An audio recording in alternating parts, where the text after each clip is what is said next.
Я вообще в общем хотела бы сказать, что вопрос проведения и признания материалов экстремистскими, он является одним из наиболее таких дискуссионных, очень много критики было, как со стороны правозащитных организаций, так и высказывалась потребность в том, что нужны дополнительные материалы со стороны судебных правоохранительных органов.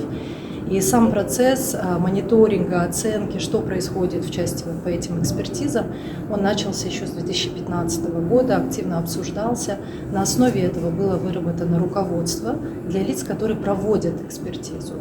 И при поддержке УНПО были проведены тренинги как раз для экспертов непосредственно.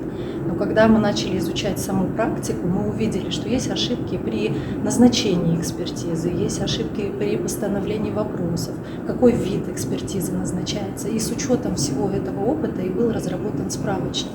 То есть он говорит о том, какой вид экспертизы должен быть.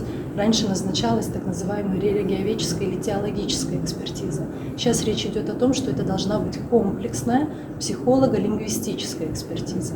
Мы знаем с вами, что экстремизм – это не только феномен религиозный, он может быть разный. Поэтому у нас тут ведущая роль за лингвистом. Он как математик прям просчитывает. Есть призыв, к чему конкретно призывает, есть оправдание, есть унижение. А уже психолог, если речь идет о визуальном каком-то контенте, вы сейчас знаете очень много видеоматериалов, да, аудио, или сопровождаются, это так называемый креолизированный текст, сопровождается картинками. Здесь уже психолог смотрит, как в этом контексте это будет рассмотрено.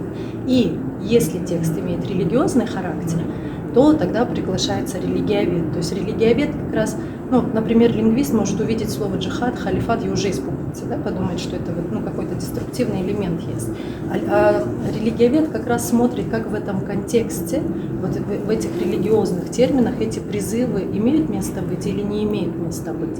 Или оценка религиозной организации какую-то дает, ее характеристику. То есть мы говорим о том, что всегда должна быть комплексная экспертиза при выявлении признаков экстремистской деятельности. И в зависимости от специфики текста могут быть приглашены или религиоведы, или политологи, или социологи, историки даже был у нас такой момент. Потом в части по постановке вопросов.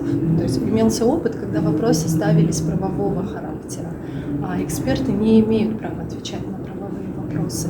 То есть, например, вопросы, является ли текст экстремистским, да, материал экстремистским, это правовой вопрос. У нас только судья может решить, согласно закону о противодействии экстремизму, только судья решает, он экстремистский или нет, а мы, как эксперты, можем дать некоторые признаки, на основании которых уже рассматривается. То есть такая специфика некоторая, которая была разработана именно в помощь для лиц, которые назначают экспертизу. Это судьи, это адвокаты, это следователи, это прокуроры.